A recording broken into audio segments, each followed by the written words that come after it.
Doctor Shaikh Salim ने वंचित बहुजन अघाड़ी के अध्यक्ष बाला साहेब आम्बेडकर की मौजूदगी में पार्टी की सदस्यता ली। डॉक्टर शेख सलीम, जो लंबे समय से समाज सेवा और वैद्यकीय क्षेत्र में सक्रिय रहे हैं, अब जन सेवा का नया मंच राजनीति के रूप में अपनाने जा रहे हैं। उनके पार्टी में आगमन से पाथरी सहित पूरे परभणी जिले के वंचित बहुजन अघाड़ी संगठन में नई ऊर्जा का संचार होने की उम्मीद जताई जा रही है। डॉक्टर शेख सलीम का कहना है कि वो समाज के वंचित वर्गों की आवाज बने रहेंगे और राजनीति के माध्यम से समाज सेवा जारी रखेंगे। जय हिंद, जय महाराष्ट्र। मैक्स परभणी लाइव में आप सभी का स्वागत है। मैं आपके साथ मिर्जा वजाहत थे। आज हम मौजूद है डॉक्टर शेख सलीम इनके साथ, जिन्होंने प्रवेश किया है वंचित बहुजन अघाड़ी। बहुत सी पार्टियां थी जिसमें इन्होंने पक्ष प्रवेश कर सकते थे। आखिर क्या वजह रही इनकी कि इन्होंने वंचित बहुजन अघाड़ी में अपना पक्ष प्रवेश किया? आइए इनसे जानते हैं। नाही, आतापर्यंत मी कोणत्याही पार्टीमध्ये नव्हतो। कालपासून मी सक्रिय राजकारणात आलो आहे। माननीय श्रद्धेय बाळासाहेब आंबेडकर यांच्या नेतृत्वामध्ये वंचित बहुजन आघाडीमध्ये मी काल माझ्या सहकार्यासह प्रवेश केलेला आहे। सर, पार्ट्या तर भरपूर आहेत, सत्तावाल्या पण आहेत, बगैर सत्तावाल्या पण आहेत, पण आपण जे वंचित बहुजन आघाडी जी आहे, बाळासाहेब आंबेडकर यांची जी वंचित बहुजन आघाडी जी पार्टी आहे ती निवडली, याबद्दल काय सांगताल आपण? सत्तावाल्या पार्ट्या खूप आहेत आणि वंचित बहुजन आघाडी यामध्ये फरक आहे।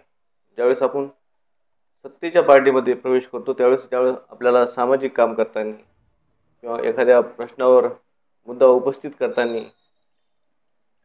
वरिष्ठाकडून दबाव येण्याची शक्यता असते। मात्र वंचित बहुजन आघाडीमध्ये काम करताना मला तसं कोणाकडून दबाव येण्याची अपेक्षा वाटली नाही आणि म्हणून मला वाटलं की या ठिकाणी आपण मोकळ्यापणाने काम करू शकतो, म्हणून मी वंचित बहुजन आघाडीमध्ये प्रवेश केला। नगर परिषद निवडणूक येणार आहे, त्याच्यात आपला काय निवडणूक मध्ये काय भाग घेणार का आपण? तसे पाहता नगर परिषदेमध्ये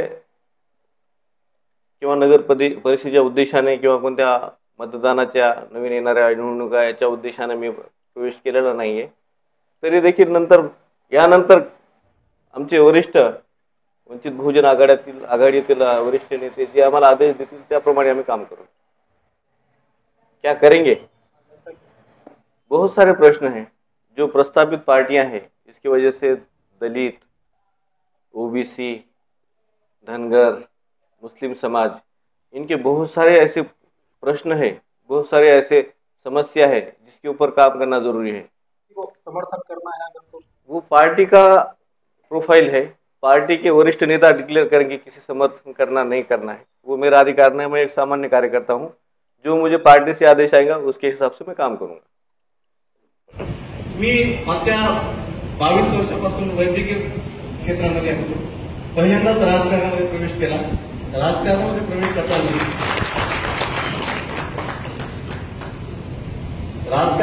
करताना मी विविध पक्षांचा अभ्यास केला। मी राजकारणामध्ये आले सत्ता भोगण्यासाठी नाही आलो। मी राजकारणामध्ये ते आलो ते सत्ता भोगण्यासाठी नाही आलो। तसं असतं तुम्ही सत्ता त्यांच्याकडे आहे त्यांच्या पक्षात प्रवेश केला, पण ज्यावेळेस मी अभ्यास केला ज्यावेळेस मी माननीय बाळासाहेबांचा अभ्यास केला त्यावेळेस माझ्या असं लक्षात आलं, त्यांचा मी पूर्ण इतिहास वाचला, सगळं केलं। त्यांनी निवडणुका लढलेल्या, त्यांना आतापर्यंत काय भेटू शकत होतं। आता तर सत्तेमध्ये आपल्या बौद्ध समाजाचे नेते आहेत, नेहमीच असतात।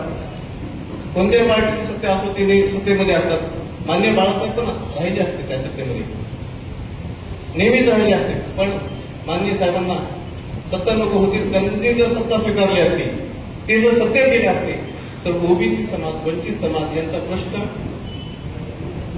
उपस्थित राहिला नसता। ज्यावेळेस माणूस सत्तेमध्ये जातो त्यावेळेस पण पक्ष कोणताही असतो त्या पक्षाचे आदेश मानावे लागतात। त्या सत्तेच्या विरोधात बोलता येत नाही। माणूस मंत्रिपदावर असतो, मात्र साहेबांनी तो त्याग आपल्यासाठी केला नाही, ओबीसीसाठी केला आहे, वंचितासाठी केला नाही। आणि म्हणून हे सगळे विचार करून मी विचार केला आपण वंचित बहुजन आघाडीमध्ये प्रवेश करायचा आहे। आता सध्या जी परिस्थिती आहे, सध्या जी महाराष्ट्रामध्ये विशेषतः मराठवाड्यामध्ये परिस्थिती झाली आहे, या तिथल्या वक्त्यांनी सांगितलेलं आहे की मराठा आणि ओबीसी असा वेगळा असा एक तणाव निर्माण झालेला आहे आणि ती सुरुवात मराठ्याकडूनच झालेली आहे। आपलं सगळ्यांना माहिती आहे। ओबीसी माणसाच्या समोर आले अगदी ज्यांनी रिझर्वेशन मागायला लागले त्यांचा फोटो जरी समोर आला तर त्यांचं डोकं तांबायला लागले आता. ही वस्तुस्थिती आहे. आणि अशा परिस्थितीमध्ये माननीय साहेबांनी जो निर्णय घेतलेला आहे की आपण कोणाशी आघाडी करायची नाही, आपण लढायचं, तो एकदम रास्त निर्णय आहे. आणि त्या निर्णयामुळे आपल्या पक्षाला उभारी मिळणार आहे. त्या निर्णयामुळे आपला पक्ष कुठे ना कुठे सत्तेत जाणार आहे. आणि मला पूर्ण विश्वास आहे की आपण या महाराष्ट्राचं भविष्य आहे. आपण 60% जनतेचं नेतृत्व करणार आहोत. किती टक्के? 6 ते 62% जनतेचं आपण नेतृत्व करणार आहोत भविष्यामध्ये. ते जास्तीत जास्त 5 ते 10 वर्षाचा काळ बाकी आहे. फक्त त्याला आपल्याला त्या पक्षाची बांधणी व्यवस्थित करणे आवश्यक आहे. आणि ऍक्च्युली माननीय बाळासाहेब आपल्याला इथं मार्गदर्शन करण्यासाठी आलेले आहे.